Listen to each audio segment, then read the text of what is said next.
Hello, everybody. Welcome back to the breakdown. I'm Tone. Thanks for joining me. Right, well, tonight, just having a look at the markets, and well, have a bit of a talk about what happened overnight. Friday, actually. So in the US, Friday, stock market got spanked, and for their Monday, stock market got spanked. And of course, we had a day off here in Australia for the Queen's birthday weekend, long weekend. That's for anyone watching outside of Australia. And so we had a double whammy. Our market down as much as 5.5%. Now, I'm not going to harp on about markets and everything like that, but I'm aware that a 5.5% drop in one day is huge. And I know the current climate that we are in terms of the markets.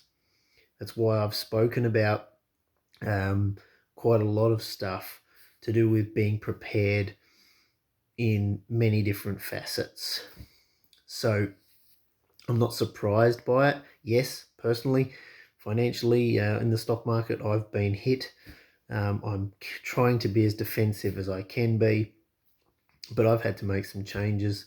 But I'm not going to harp on about that either. I'm just going to draw the point forward for everybody that things are changing. And there's movement in various parts of the market. I did want to perhaps just cover one particular channel that I follow, and I've mentioned it before, Gregory Mannarino. He speaks about something very important for everyone to understand. If you're not in the stock market directly, I mean, you probably have superannuation, and that will have some exposure to the stock market, I would imagine. But if you don't actively play the market, if you don't actively buy precious metals, and you're not in specific markets like that, you are just holding currency, Australian dollars or American dollars or whatever other currency, you are still technically in the market.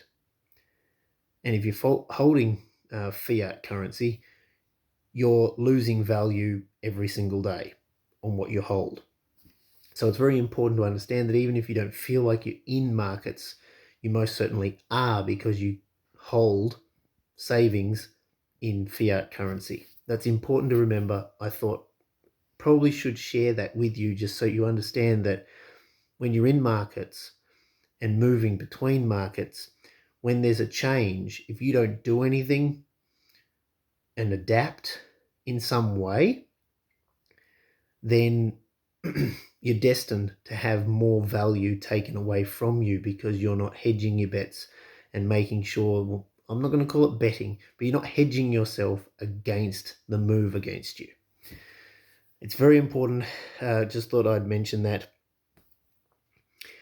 But yeah, look, currently as I'm looking here, the US market's being hit, commodities are being hit, and there's a rush into fiat currency as a form of safety. And that's basically because anyone that's jumping out of one particular asset wants to see how other assets move before they decide whether they're going to buy those assets, whether the share market does finally settle and they'll re-enter the share market.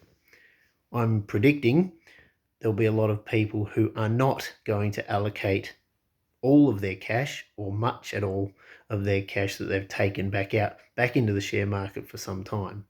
That's a prediction. Don't know how that's going to play out. But then that means that cash, that currency, is likely by those investors to be put into some other form of investment, because that's what they do. They want to make profit. And commodities are going to be, hard assets, real assets, tangible assets are going to be what they move into, because it holds value no matter what. Very unlikely that anything tangible goes to zero. So it's very important to understand that. I just wanted to share that even if you don't feel like you're in the market, technically everybody is if you have any form of wealth. Just a couple of dollars in your pocket, you're still in the market. So, but I sort of want to leave that topic for a little while, because that's been what I've been doing for the last couple of weeks, where I've really been looking at it and I'm kind of tired of it. But this ties in what I'm going to talk about mostly. This ties in with silver in particular. And I find it interesting.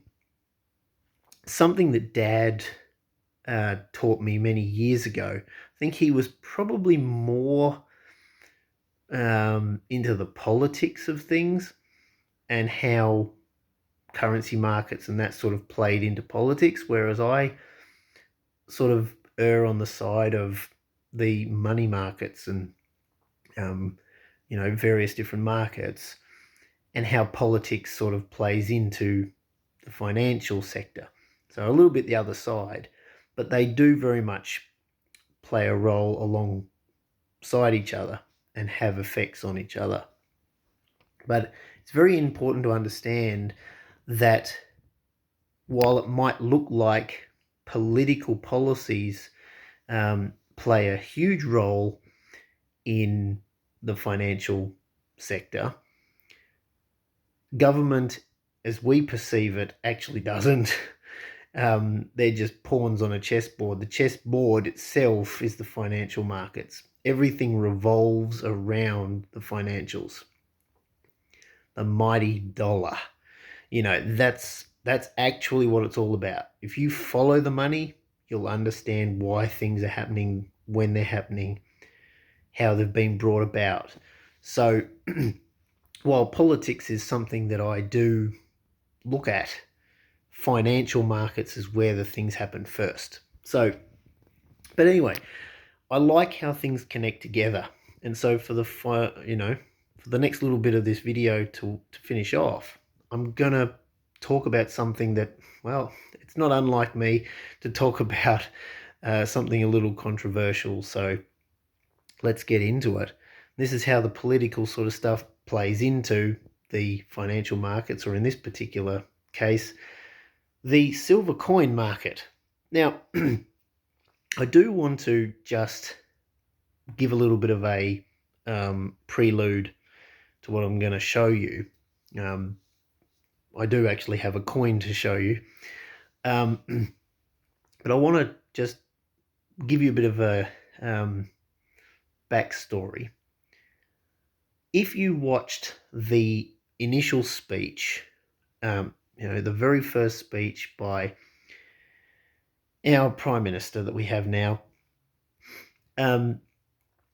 one thing that he affirmed very early was the Uluru Statement, I believe he said.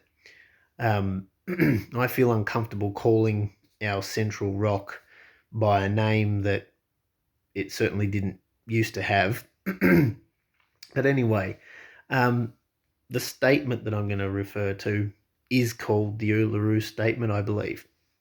And it's going to be affirmed, and it's going to, there's going to be stuff done with that. Now, I know this is going to be probably uncomfortable for some people to hear, but it's very important to break these things down. Now, you'll understand there's been a huge attack for a very long time, actually, but they've ramped it up on colonial history.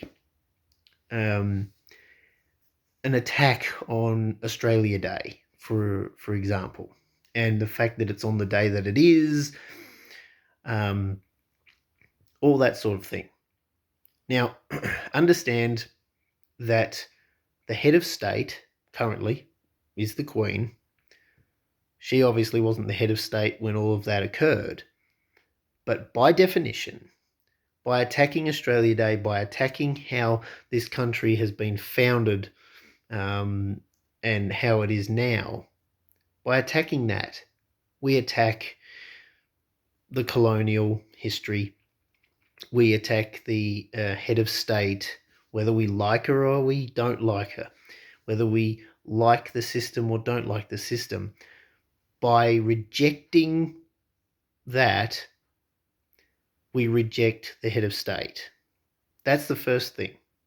Now, I understand that that's their position, but you can't hold that position and then do what I'm going to show you they have done. And it's very important. You can't have it both ways.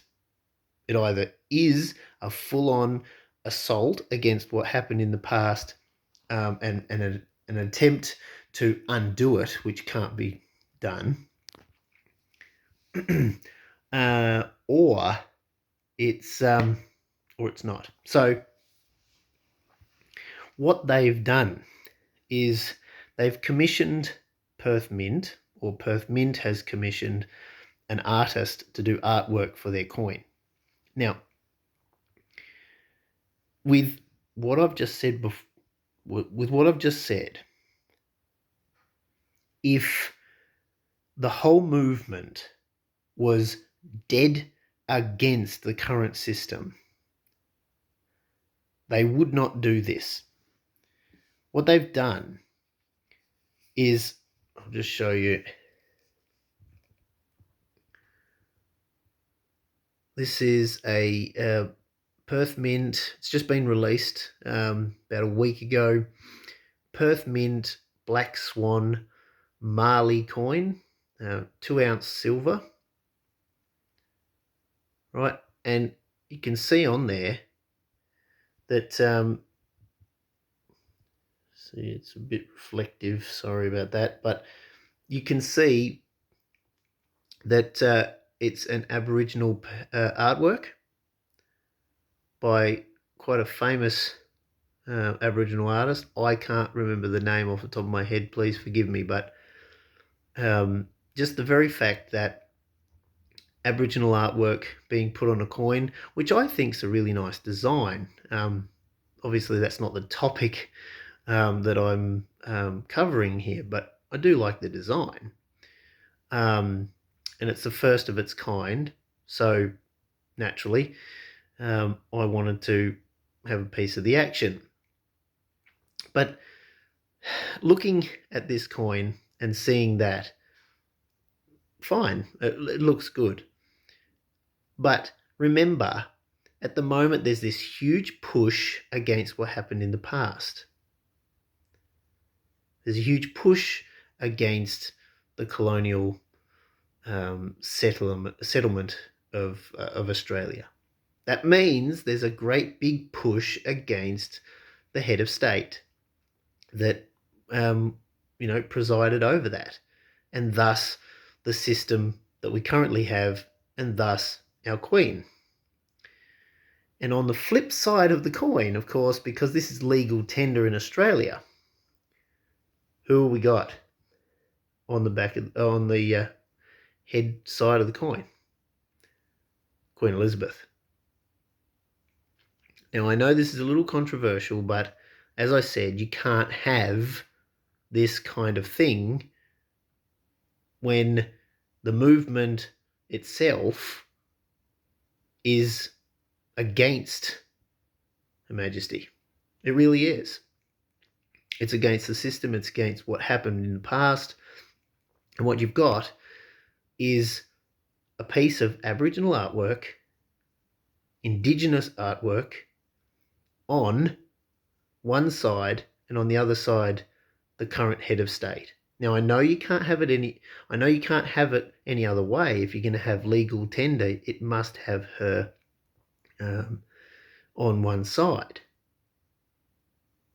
But you can't have a movement having artwork on one side, on the other side to Her Majesty, if the whole movement, who oversaw this? That's the question I'd like to raise. Who oversaw this project and thought that it was a good idea? Because what's happened here is a mistake, I do believe. How can a movement be so aggressively against what happened in the past? And I'm not advocating for what happened in the past to be good. I think it was abhorrent that it occurred.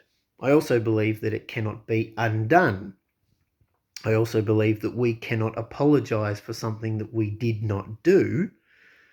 We can say sorry that it happened, and we can do what we can to attempt to bring about healing. But the whole movement that's going on right now is not about healing. I hope people understand that. It's about picking at the scab, picking at the wound, and making people feel worse about it. I'm an Australian, and so is everybody else that lives here that's an Australian citizen. And all Indigenous Australians are most certainly Australians. We're all Australians. And that's the important thing. But as I say, the current movement that I'm mentioning here, that links in with our current Prime Minister's quoting of the Uluru Statement, that's not about healing. It's about division, and it's a perpetual thing that's been going on for a very long time. But here you have this kind of mistake going on. So which is it? That's all I'd like to know. And I hope by me talking about this,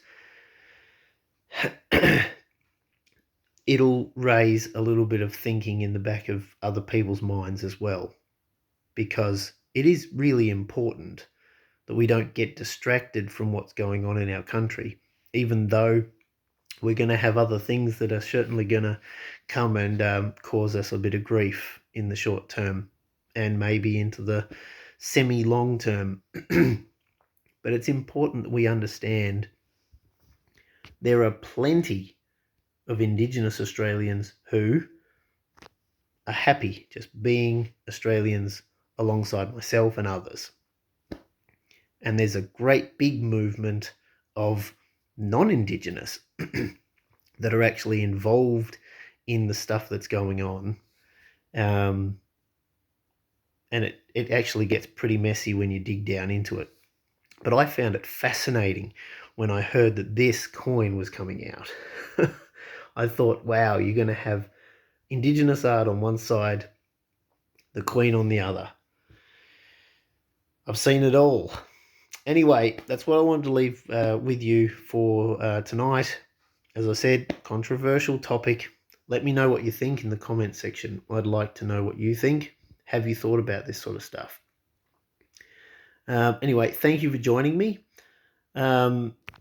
Take care and like and share this video, because like I said, I'd love to hear what people have got to say about this.